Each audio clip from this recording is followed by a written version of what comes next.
de ce que nous pouvons penser ou imaginer.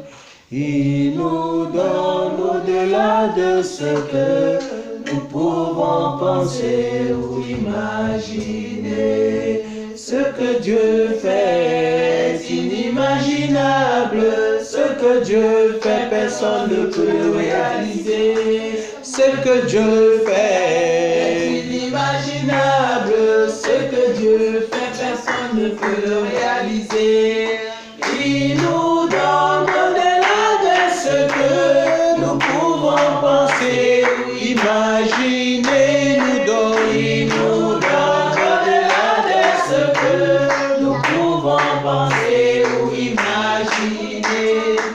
Il nous donne au-delà de ce que nous pouvons penser ou imaginer. Il nous donne au-delà de ce que nous pouvons penser ou imaginer. Ce que Dieu fait est inimaginable. Ce que Dieu fait, personne ne peut le réaliser. Ce que Dieu fait est inimaginable. Ce que Dieu fait, personne ne peut le réaliser. Il nous donne au-delà de ce que nous pouvons penser ou imaginer. Il nous donne au-delà de ce que nous pouvons penser ou imaginer. Il nous donne au-delà de ce que nous pouvons penser ou imaginer. Il nous donne au-delà de ce que nous pouvons penser ou imaginer. Gloire à Dieu, alléluia. Oui, il nous donne au-delà de nos calculs. Amen. Gloire au Seigneur. Merci Jésus pour ce temps. Les enfants, le silence, s'il vous plaît, on écoute la parole de Dieu. Nous allons ouvrir la Bible dans le livre de 1 Roi 17. Ça sera le premier verset,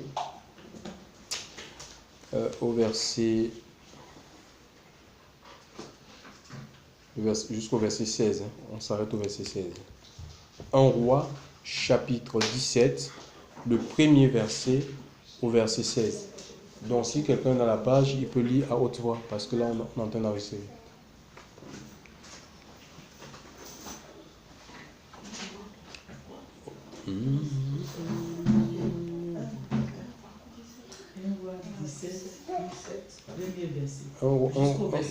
Oui, vas-y, on écoute.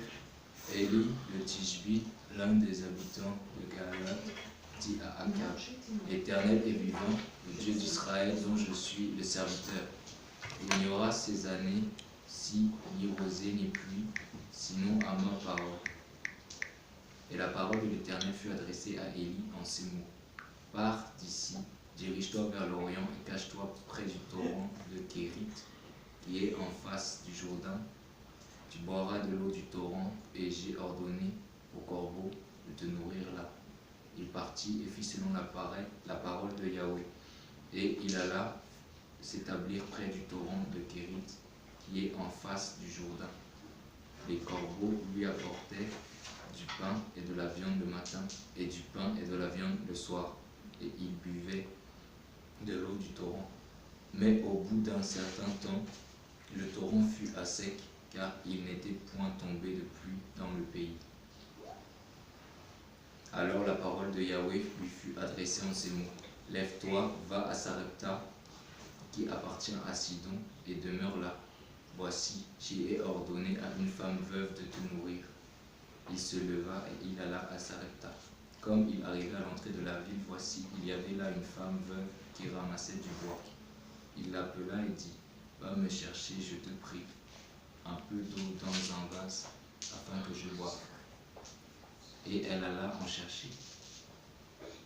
Il l'appela de nouveau et dit, apporte-moi, je te prie, un morceau de pain dans ta main. Et elle répondit, l'Éternel ton Dieu est vivant. Je n'ai rien de cuit, je n'ai qu'une poignée de farine dans un pot et un peu d'huile dans une cruche. Et voici, je ramasse 2 morceaux de bois, puis je rentrerai et je préparerai cela pour moi et pour mon fils. Nous mangerons, après quoi nous mourrons. Elle lui dit, ne crains point, rentre, fais comme tu as dit. Seulement prépare-moi d'abord avec cela un petit gâteau et tu me l'apporteras. Tu en feras ensuite pour toi et pour ton fils. Car ainsi parle l'Éternel, le Dieu d'Israël, la farine qui est dans le pot ne manquera point, et l'huile qui est dans la cruche ne diminuera point jusqu'au jour où l'Éternel fera tomber de la pluie sur la face du sol. Elle alla et elle fit selon la parole d'Élie. Et pendant longtemps, elle eut de quoi manger, elle et sa famille, aussi bien qu'Élie.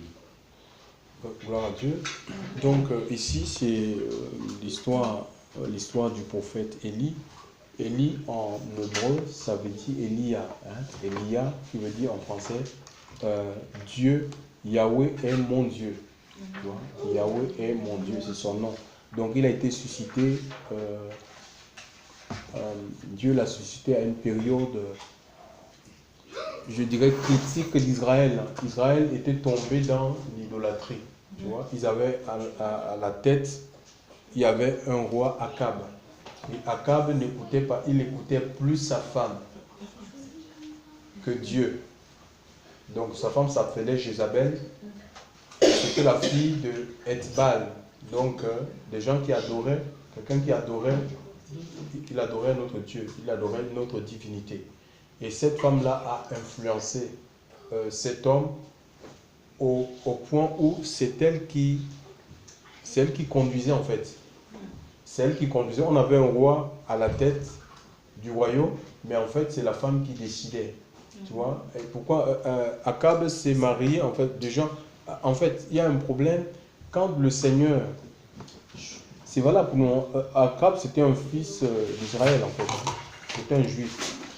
Et quand le Seigneur dit qu'on ne doit pas s'allier par mariage à des étrangers, quand on parle des étrangers, c'est pas... oui, c'est des noms, il parle des noms convertis, des gens qui sont étrangers à la vie de Dieu, aux choses de Dieu. Le même conseil avait été donné par... Dieu avait donné le même conseil à, comment il s'appelle, le roi Salomon. Et en lui disant que si... Parce que vous voyez, même si tu es rempli de l'Esprit de Dieu, jusqu'à déborder, mais tu as ta volonté. L'Esprit de Dieu ne tue pas ta volonté en fait. Donc ça veut dire qu'on peut, à un moment donné, on peut ne pas aller dans la volonté de Dieu, dans la volonté du Seigneur. Tu vois? Et le Seigneur ne nous oblige jamais à le suivre. Sauf que les choix que nous pouvons faire aujourd'hui ont toujours des conséquences, ont des répercussions. Nous avons, avec Salomon, il a pris 700 femmes. Parce qu'il a appris que par ce moyen, il aurait la paix en fait. Comme son père était un homme de guerre, mais parce que lui, il avait compté sur Dieu. Et l'onction que Dieu nous donne, c'est pour mener des guerres. Tu vois? C'est pour mener des combats, c'est pour gagner des territoires en fait, tu vois?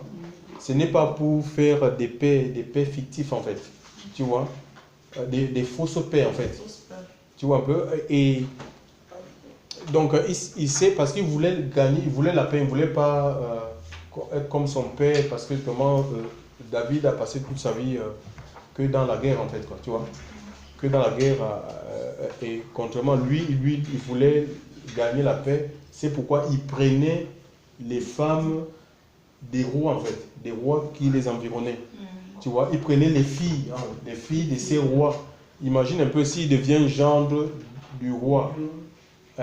Il ne pourra pas, ce roi-là ne pourra pas s'élever contre lui, parce qu'Israël, donc toutes les nations s'élevaient contre eux déjà parce que bon, c'était un territoire qu'ils sont rentrés en possession. Donc ces gens-là, ces autres rois, ils avaient des histoires. Peut-être ils ne sont pas nés à cette époque où Israël était rentré, ils avaient pris le territoire sous la conduite de Josué, mais leurs parents, ils les ont raconté que voilà, c'est notre terre, mais ces gens-là, c'est les étrangers. Et tu vois, et ça a nourri quelque chose, donc la vengeance. Et c'était donc comme ça. C'est pourquoi ils n'ont jamais connu, ils ont tout, jusqu'aujourd'hui en fait. Tu vois, jusqu'aujourd'hui, si vous suivez des informations, l'Iran, pourquoi l'Iran veut raser Israël? Toujours, donc il y a ces gens-là, donc oui, ils veulent Ils veulent raser Israël, ils veulent décimer Israël. Donc, voilà. Donc, je crois qu'on doit faire confiance au Seigneur. D'accord? Donc, ici, il a pris cette femme. Je reviens un peu sur Salomon. Et Salomon, donc, ça l'a conduit. Ces femmes-là, à la fin de sa vie, dans sa vie, ont détaché son cœur de Dieu. Parce que même si tu peux être fort n'importe comment, à un moment donné, tu vas céder. Tu vois, même si tu peux résister, il avait 700 femmes. Tu peux résister à peut-être 699, mais il y en a une qui va t'amener à fléchir. Tu vas fléchir. Tu seras obligé de t'agenouiller. Tu vois.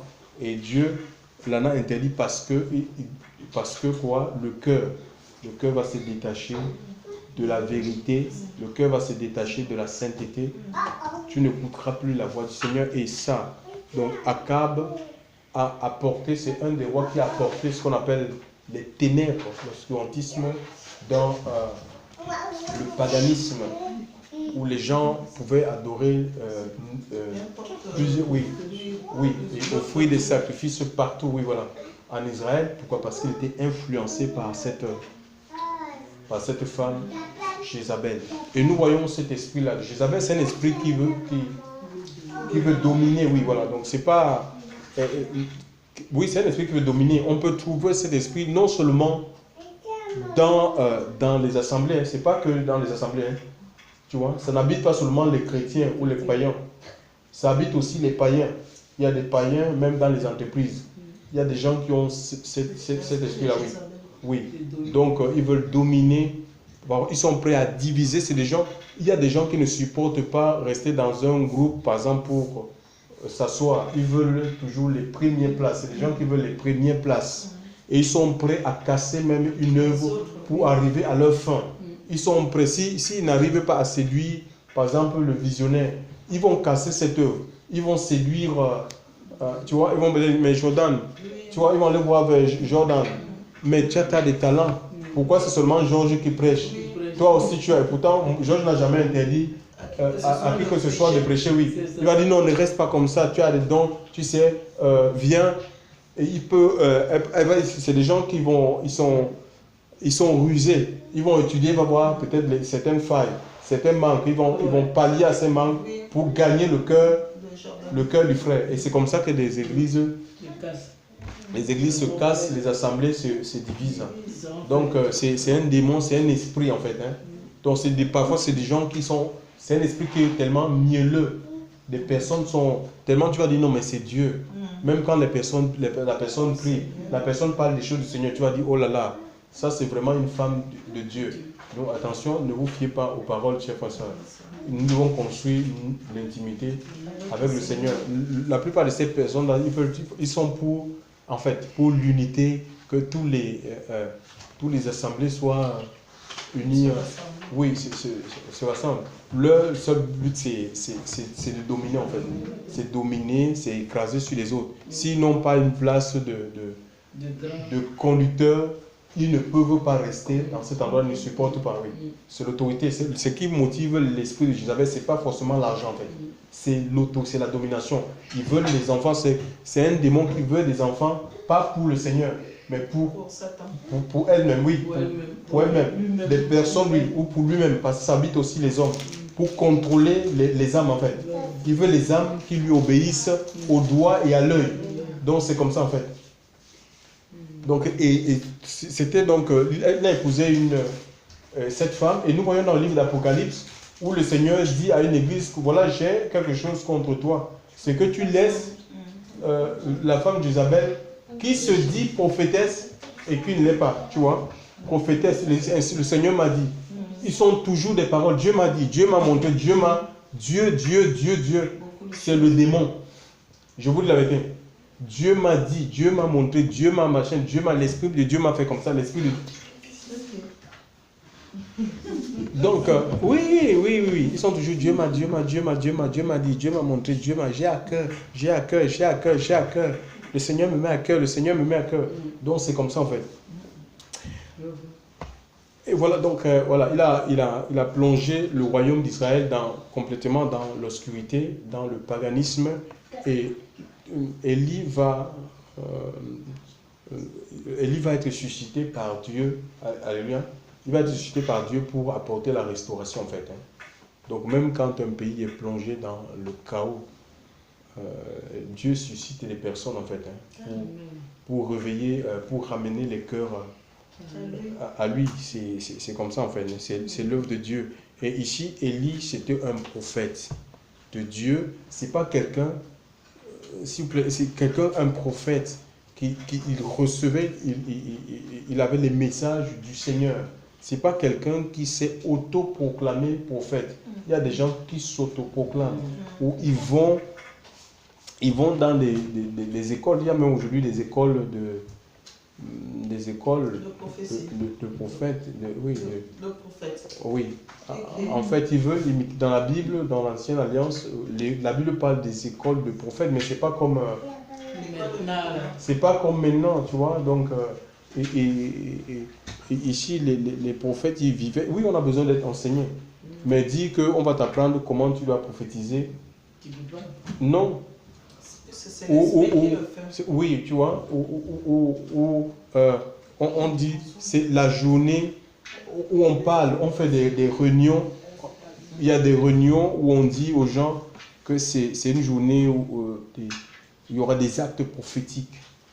Une journée qui est consacrée pour les actes prophétiques. Et tu vois, il y a affluence. Tout le monde là, le jour là, parce que chacun veut entendre quelque chose. Qu'on dise quelque chose de lui. Tu vois, des actes prophétiques. Mais c'est quoi ça? C'est pas biblique ça. On ne peut pas commander l'exercice de notre... Comment tu vas savoir qu'aujourd'hui... Comment on peut savoir qu'aujourd'hui le Seigneur veut prophétiser? Dieu peut parler autrement. Mais ce n'est pas des choses qu'on programme à l'avance. Donc quand quelqu'un dit qu'on a une journée prophétique, tu vois, une soirée prophétique, non, ce n'est pas de Dieu ça. Tu vois, ce n'est pas du Seigneur. Ça c'est le malin, les marabouts, les voyants qui fonctionnent comme ça. Donc il y a plus de sorciers, en fait, qui sont mis sous la peau de prophètes, de pasteurs, que de véritables serviteurs de Dieu. La Bible nous dit que Dieu a donné les uns. Donc c'est un don de Dieu. Éphésiens chapitre 4, verset 11. On peut lire ça. Dieu a donné les uns comme apôtres. C'est Dieu qui donne. Ça veut dire tous, on ne peut pas devenir prophète.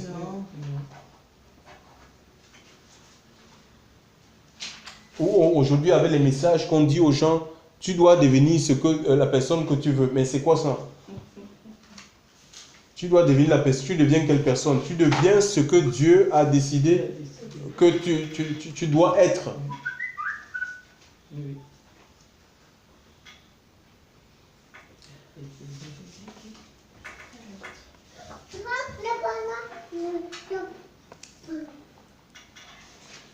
Éphésiens 4, oui, verset 11.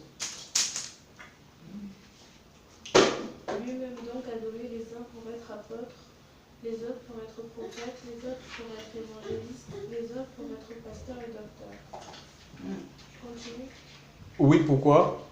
Pour l'assemblage des saints, pour l'œuvre du ministère, pour l'édification du corps de Christ. Tu vois, c'est pour amener le corps à l'unité de la foi. Il y a une seule foi, la foi qui est établie dans la parole de Dieu. C'est pour édifier, c'est-à-dire amener les gens à une croissance, pour que les gens ils dépendent du Seigneur, qui ne dépendent plus des hommes. C'est ça le rôle. Ce n'est pas pour les dire, voilà, j'ai localisé un sorcier dans ta maison, non, mais attends. Un prophète, c'est un exégète de Dieu. C'est quelqu'un qui transmet la pensée de Dieu. Il interprète ce qu'il reçoit. Comme Élie, il avait reçu qu'il ne pleuvra pas. Pendant 3 ans, qu'il aille voir le roi Akab avec la parole de Dieu, qui ne pleuvra pas pendant 3 ans et demi. Ce n'est pas une parole qui s'est imaginée. Ce n'était pas son cœur. Tu vois? C'est une parole qu'il a reçue de Dieu pour aller dire à ce prophète. Donc voilà, et pendant 3 ans, on a vu pendant 3 ans et demi quoi, puisque c'est une parole qui vient du Seigneur. Il n'y a pas eu de pluie. Et vous savez, quand il y avait la sécheresse. Et comme c'est un peuple, nous avons, quand il y a la sécheresse, ben, ça va produire la famine. Parce que ici, Israël, c'est un peuple qui est agricole. Donc, ils ont besoin de la pluie pour que les plantes, les semences soient arrosées, chers frères et sœurs dans le Seigneur. Donc, ça va produire le manque de pluie ou l'insuffisance de l'humidité. Ça crée la famine. Les gens, ils ont faim, les plantes vont mourir, n'en reviendront jamais. Ce qui est planté ne reviendra jamais à maturité. Donc, il y a eu donc un temps, parce que Dieu a bloqué la pluie du ciel. Le peuple était dans quoi? C'était la 17, c'était la famine. C'était la famine en Israël. Et Dieu va commander, donc dans un temps de famine, tu vois, le Seigneur a dit à son serviteur d'aller au torrent de Kérit qui était près du Jourdain. Et que les corbeaux, tu vois, les corbeaux le nourriraient. Et il a dépêché les corbeaux dans un temps de famine, chers frères et sœurs, pour nourrir Yahweh. Donc Yahweh est mon Dieu. Pourquoi? Parce que lui, Yahweh est mon Dieu. Donc il avait mis sa confiance en Yahweh. Tu vois? Sa confiance était en Yahweh. Et on voit que Yahweh, dans un temps de famine, dans un temps de disette, d'aridité, de faim, de soif, Dieu va pouvoir, alléluia, Dieu va pouvoir, nous dit l'Écriture, la parole de l'Éternel, dont il est dit, et il s'en alla, il est dit ceci, va-t'en d'ici et tourne-toi vers l'Orient et cache-toi au torrent de Kérit qui est vers le Jourdain, et il arrivera que tu boiras du torrent, et j'ai commandé au corbeau de te nourrir là. Tu vois, j'ai commandé, Dieu lui donne un endroit, une indication, que va dans tel endroit. Et on voit que c'est quelqu'un qui est dans la conduite de l'esprit. S'il allait en dehors du lieu indiqué, mais il n'aurait rien eu, il subirait le même sort que les autres, tu vois. Donc être là où le Seigneur nous veut. Ça c'est important, être là où le Seigneur nous veut. C'est comme ça parce qu'on doit dépendre du Seigneur. Et Dieu a donné l'Esprit de Dieu, le Saint-Esprit, pour nous conduire, alléluia, pour conduire nos pas. Être là où le Seigneur nous veut, même si c'est un endroit qui ne nous plaît pas. Ça peut être un pays, ça peut être un continent, ça peut être, je vous assure, il y a des gens qui vont, ça peut être une ville. Il y a des gens même dans le ministère, ils pensent, oh oui, je vais aller à Paris, parce qu'à Paris il y a, je ne sais pas, oh, oui c'est grand, ou il y a plus de monde, il y a, tu vois, c'est grave ça. Ça c'est des ministères de la chair. Et Jean-Baptiste était au désert, chers frères et sœurs. Alléluia. Jean-Baptiste était au désert. Vraiment, que Dieu nous aide à réaliser qui nous sommes. Surtout, moi, je parlais un peu le serviteur de Dieu. Quand tu es comme un médecin, moi, je n'ai pas vu un médecin qui court après les malades. Un médecin, tu as une spécialité en toi, tu as des capacités, tu as des compétences. C'est les malades qui doivent te chercher. Il y avait, par moment, Jésus ne voulait pas rentrer dans la ville. Il allait se cacher, il allait dans le désert. Et les gens, ils couraient pour aller le trouver. Il l'interdisait, il guérissait les gens. Il disait, bah oui, allez faire ma publicité. Non, il les interdisait d'aller parler, mais c'était plus fort que ces personnes. Non, ils étaient obligés, oui, mais c'est ça, parce que la loi, l'adoration, le témoignage, c'est quoi? C'est la conséquence de l'action de Dieu. Parce que si Dieu agit dans ta vie, tu es obligé de parler de ça. Tu vois? Vraiment que le Seigneur nous aide à nous approcher. Oui, on se fatigue beaucoup. Au lieu de courir vers le Seigneur, on se fatigue, je vous assure. On se fatigue. On voit un homme qui est conduit, il est dans un endroit. Peut-être, je ne sais pas ce qui s'est passé dans sa tête, mais pourquoi est-ce que Dieu m'envoie là-bas? Non, tu vois. Il faut aller là où le Seigneur nous envoie. Il faut être là où Dieu nous veut. Alléluia. Là où Dieu nous veut. Il dit votre Torah et Dieu, effectivement, Dieu a honoré sa parole. Il honore sa parole si on est dans sa volonté. Il faut être dans la volonté de Dieu et Dieu va honorer sa parole. Alléluia. Donc on ne peut pas être en dehors de la volonté de Dieu et penser que les promesses du Seigneur vont s'accomplir. C'est impossible. Alléluia. Donc, voilà, ici, il est dans le torrent et l'Écriture nous dit qu'à un moment donné, le torrent va tarir. Alléluia. Donc, et même jusque-là, le Seigneur ne va pas, abandonner son serviteur. Alléluia.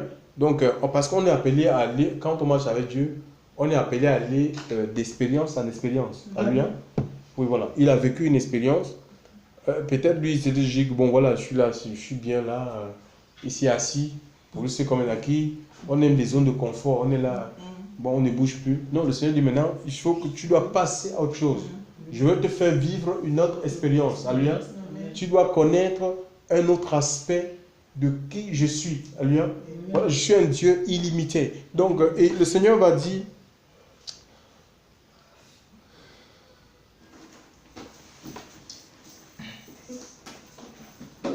donc, le verset 7 nous dit que, et il arriva au bout de quelque temps que le torrent sécha, car il n'y avait pas de pluie dans le pays, et la parole de l'Éternel vint à lui, disant, lève-toi, va-t'en à Sarepta, qui appartient à Sidon, et tu habiteras là.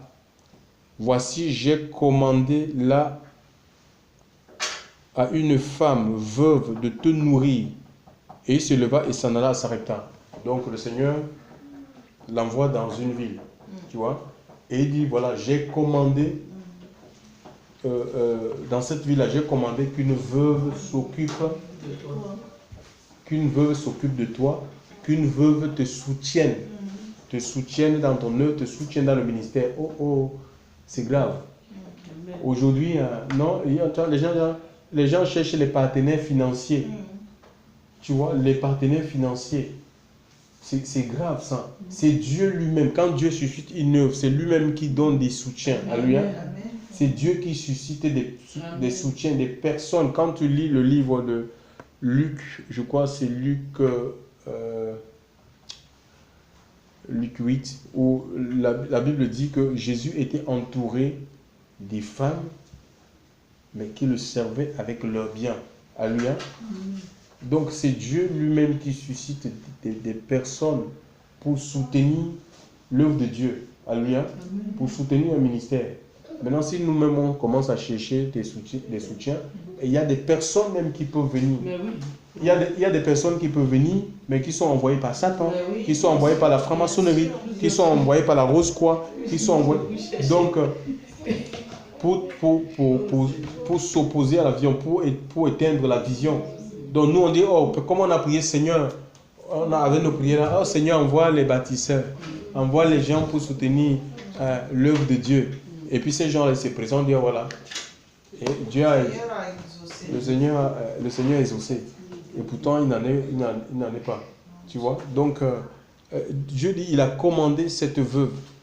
Imagine une veuve, c'est une femme qui est... oui, elle n'a pas de moyens, elle est seule.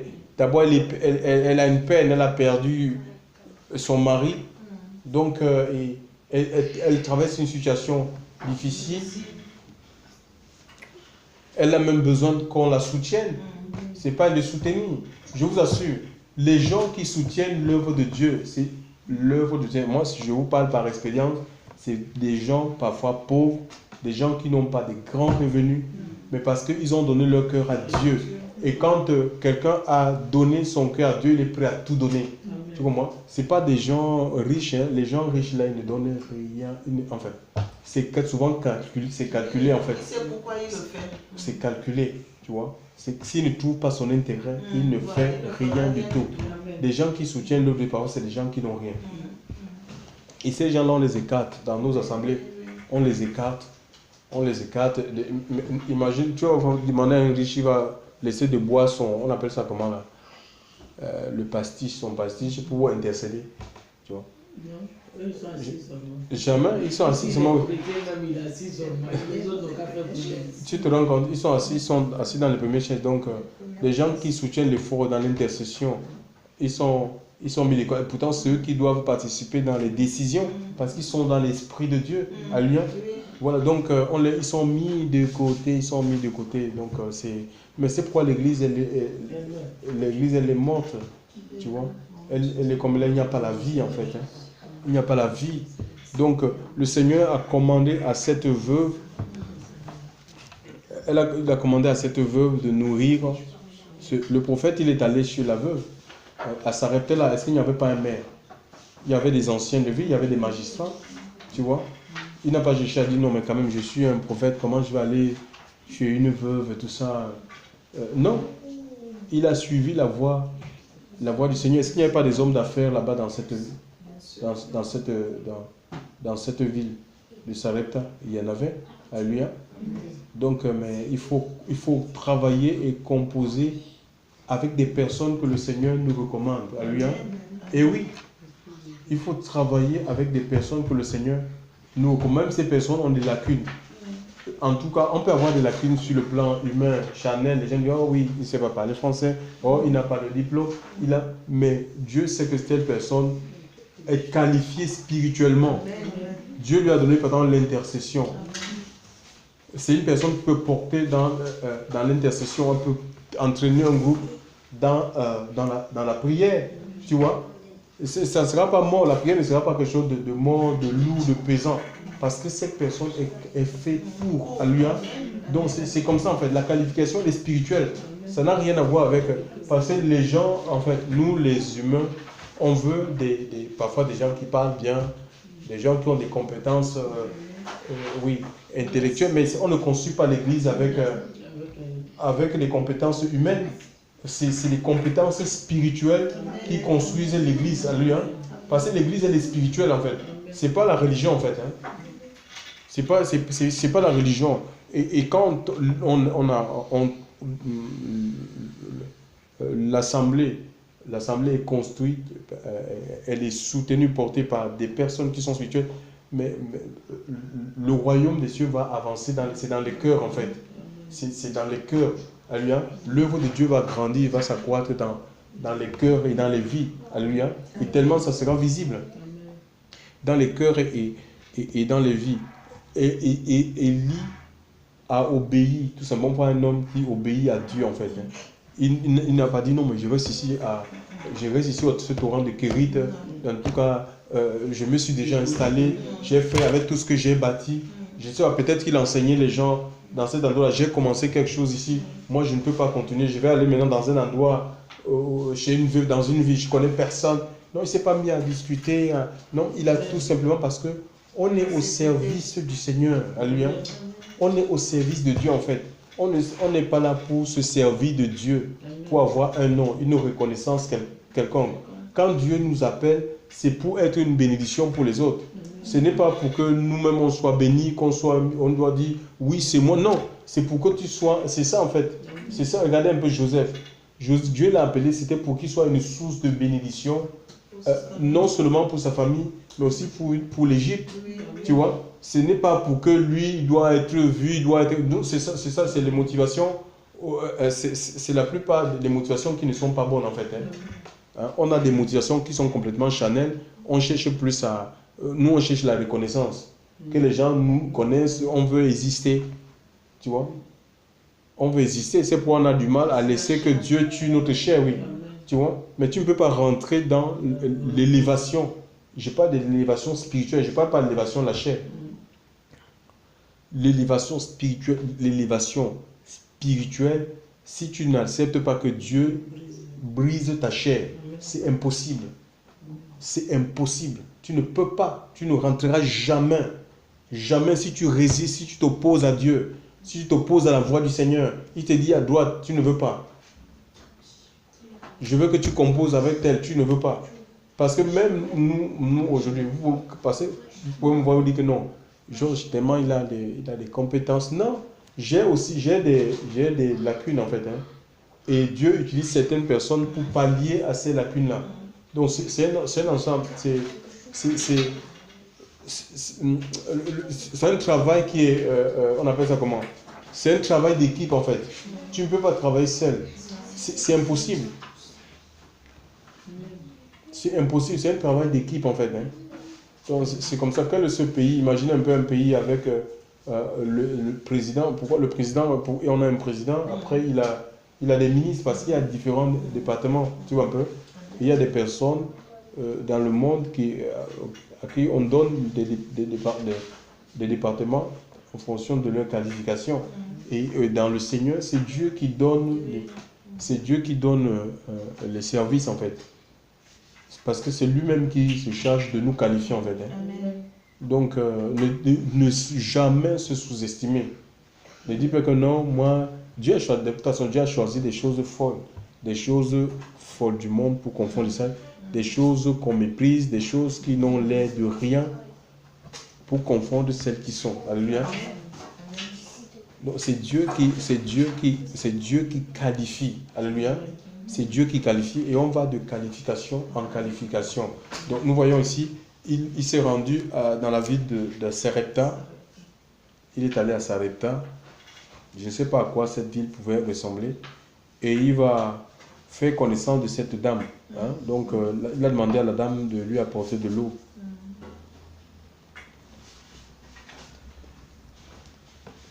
Bon, le Seigneur a dit, j'ai commandé là à une femme veuve de te nourrir. Et il se leva et s'en alla à Sarepta, et il vint à l'entrée de la ville.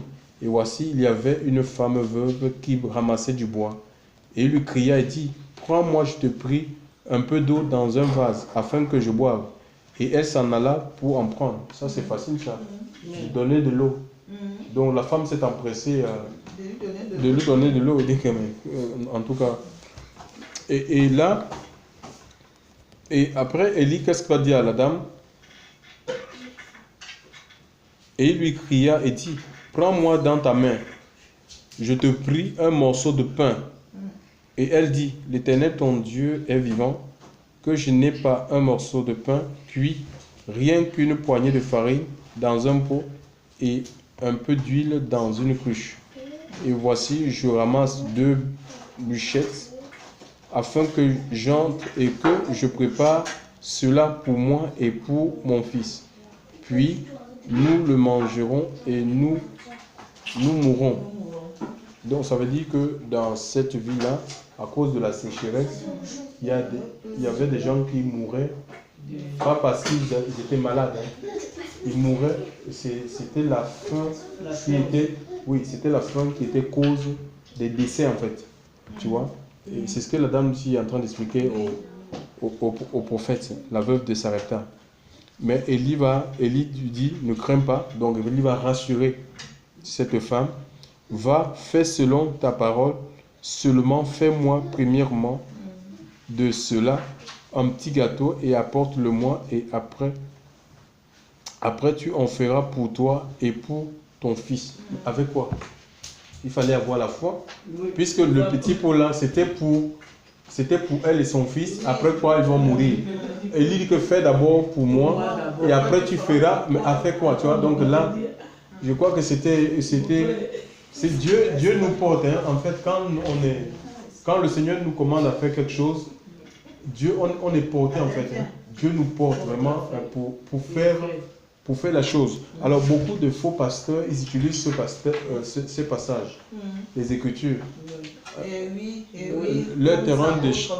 Oui, pour dire, ils sortent ça du contexte en disant aux gens, oui, donnez, regardez la veuve de Sarepta, elle a d'abord servi Élie,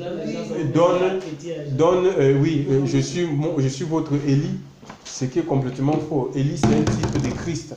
Et à voir même comment est-ce que ces gens-là, ils se comportent. Ils se comparent à Élie. Quand on voit leur vie, et la vie d'Élie, c'est le jour et la nuit.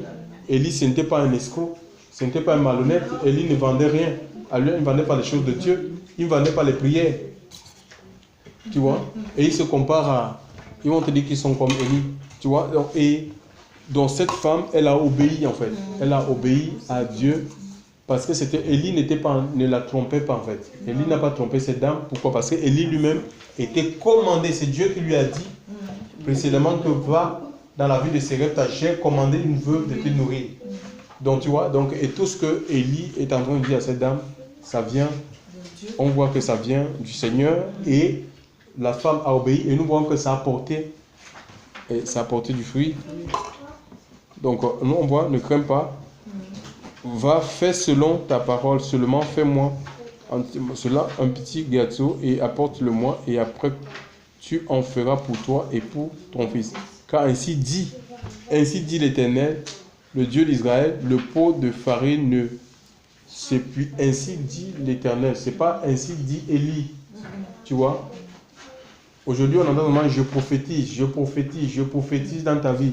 Je prophétise que ta vie ne sera plus la même. Je prophétise que 2019, 2020 ne sera pas comme 2019. Mais il n'y a rien qui change. On a des prophètes comme ça, je prophétise. Partager. Il y en a certains qui demandent aux gens de partager leurs vidéos. De partager leurs vidéos. Et les 5 premières personnes qui vont partager mes vidéos, je prophétise que... Mais c'est quoi ça? Tu vois? Tu ne peux pas... Tu prophétises quoi? Tu n'as rien aussi. Prophétiser, c'est parler de la part de Dieu. C'est pas parler de ton propre chef. C'est pas ça la prophétie en fait. Tu vois? C'est parler de la part. Tu reçois une parole du Seigneur. Tu vois? Et tu vas la donner. Tu vas donner cette parole en fait. C'est pas la parole de la chair en fait. C'est pas des choses que tu veux que les gens entendent. Ou des choses que les gens ils ont envie d'entendre. Tu vois? Non. Et il dit, car je fais pour toi et pour... Oui, voilà, non. Il dit, ainsi parle l'Éternel, car ainsi dit l'Éternel, le Dieu d'Israël. Il n'est pas dit, ainsi dit Élie, le prophète d'Israël. Non. Ainsi parle l'Éternel, le Dieu d'Israël. Donc lui, il n'est qu'un canal en fait. Hein. Il n'est qu'un canal par lequel le message est véhiculé. Dieu parle. C'est comme ça, c'est un canal en fait. Tu vois, c'est tout. Et les hommes, normalement les hommes de Dieu, ils sont des canaux de transmission en fait. C'est ce qu'on est, on doit recevoir. Mais en même temps, si nos vies sont bouchées, on ne recevra rien du tout. C'est comme si tu as des tuyaux, des canalisations qui sont bouchées. L'eau ne passe pas en fait. Tu vois, donc c'est ça en fait. On n'est que des canaux de transmission. Et il faut, et tout le monde, et Dieu veut, il veut se servir de nous en fait. Hein. Peu importe qui nous sommes. Hein. C'est pas forcément qu'on sera prophète, tu vois. Non, il veut se servir de nous en tant qu'enfant de Dieu, fille de Dieu, tu vois. Parce qu'en fait, l'Esprit de Dieu, on est habité par le Saint-Esprit, c'est une promesse du Seigneur. Vous recevrez le Saint-Esprit, une puissance, le Saint-Esprit survenant sur vous, c'est mes témoins. Et Joël dit dans les derniers temps, je reprendrai de mon esprit sur toute chair, vos fils et vos filles prophétiseront, c'est-à-dire ils parleront de la part de Dieu, parce qu'ils ont... Dieu est esprit. Dieu est esprit. Donc si on est habité par l'Esprit de Dieu, mais l'Esprit de Dieu va nous saisir à un moment donné pour parler de la part du Seigneur. Tu vois? Donc sur mes serviteurs et sur mes servantes, Dieu dit, je reprendrai, c'est dans Joël 2,28, je reprendrai de mon esprit. Donc tout le monde a sa part dans les choses de Dieu. Voilà.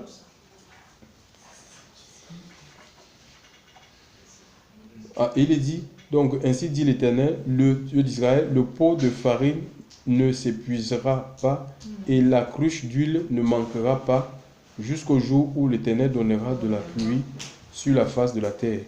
Et elle s'en alla et dit selon la parole d'Élie, et elle mangea, elle et lui et sa maison, toute une année. Le pot de farine ne s'épuisa pas et la cruche d'huile ne manqua pas, selon la parole de l'Éternel qu'il avait dite par Élie. Tu vois?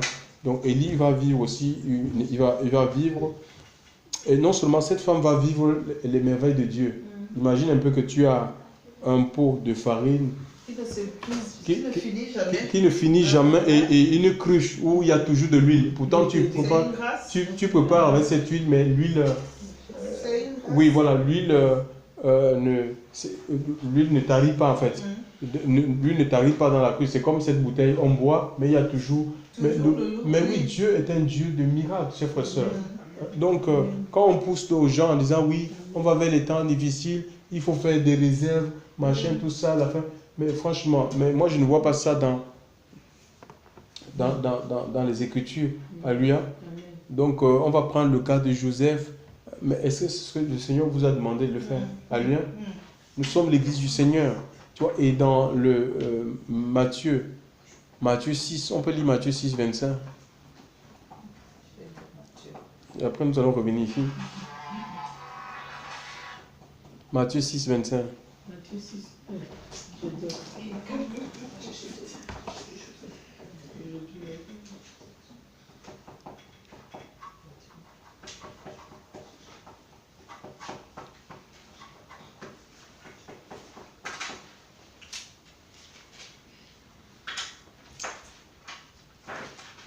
Matthieu 6, 25.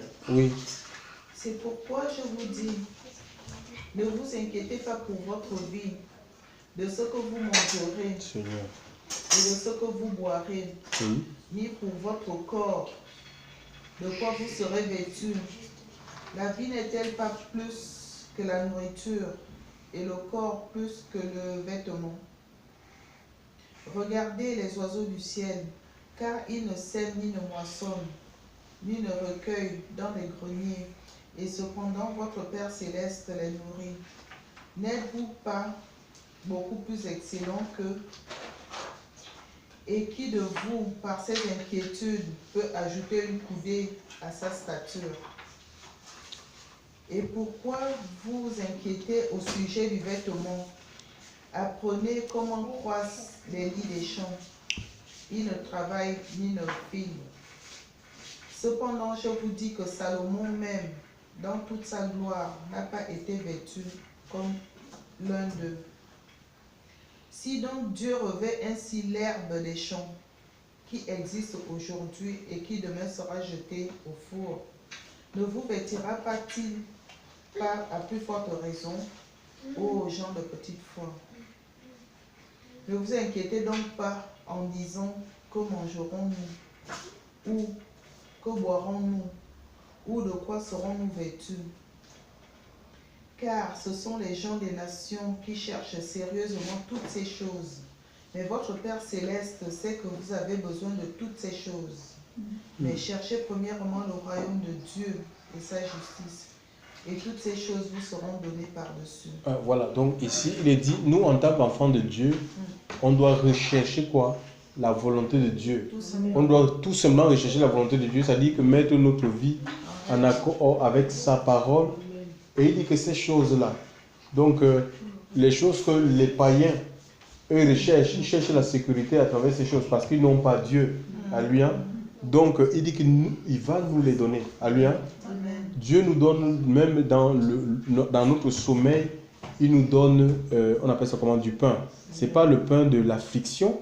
On ne mange pas le pain en souffrant. Et combien de personnes ils souffrent dans le monde pour manger, chers frères et sœurs, même parfois ils travaillent, mais ils ne jouissent pas du fruit de leur travail. Alléluia.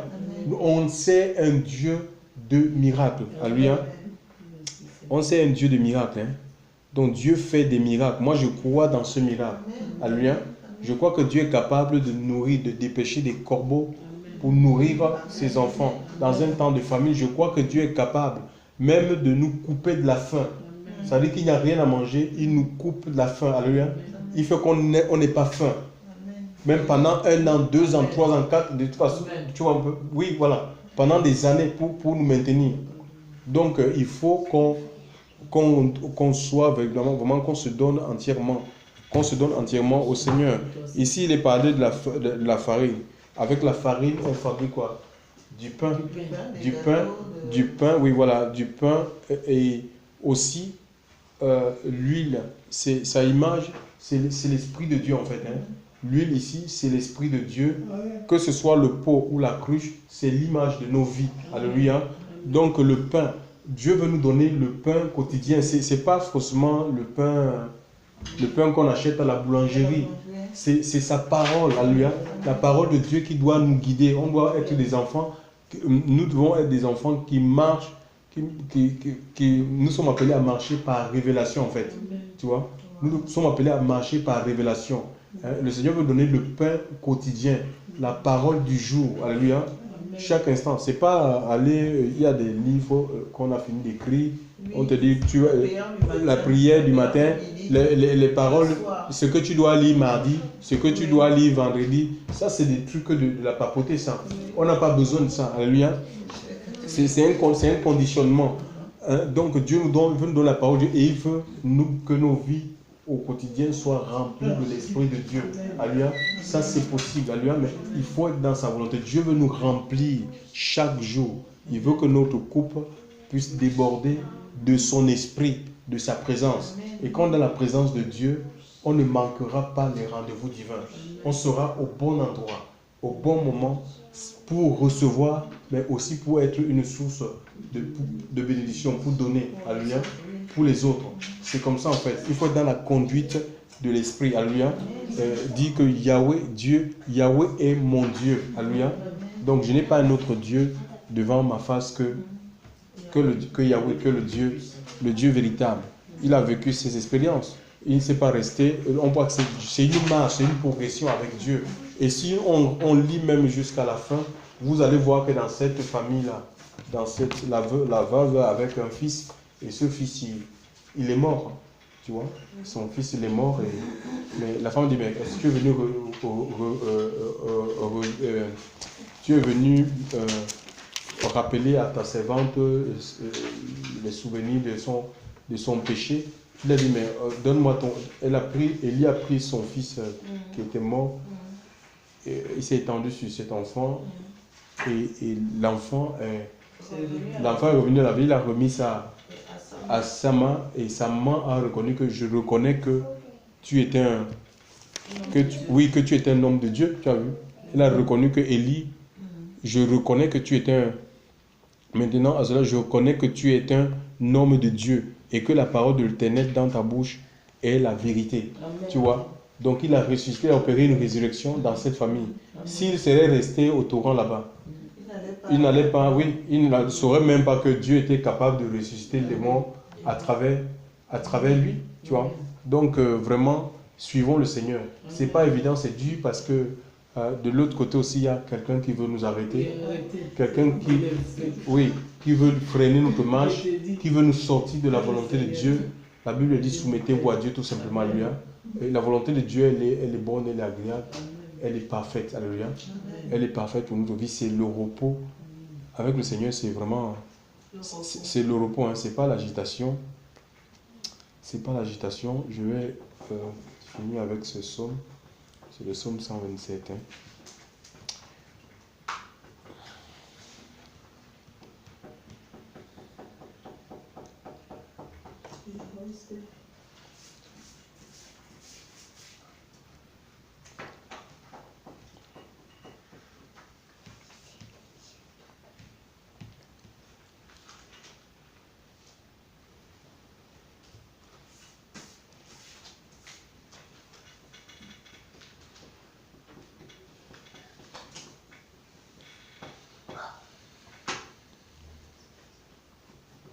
Voilà, donc il est dit, le psaume 1, verset 2, il est dit, cantique de Salomon, cantique de regret de Salomon. Si Yahweh ne bâtit la maison, ceux qui la bâtissent travaillent en vain.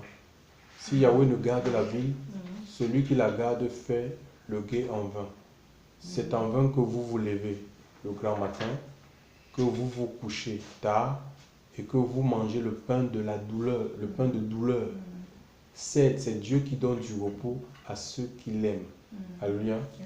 Donc si on est aimé de Dieu, chers frères et sœurs, Dieu va nous donner le repos même dans le travail en fait.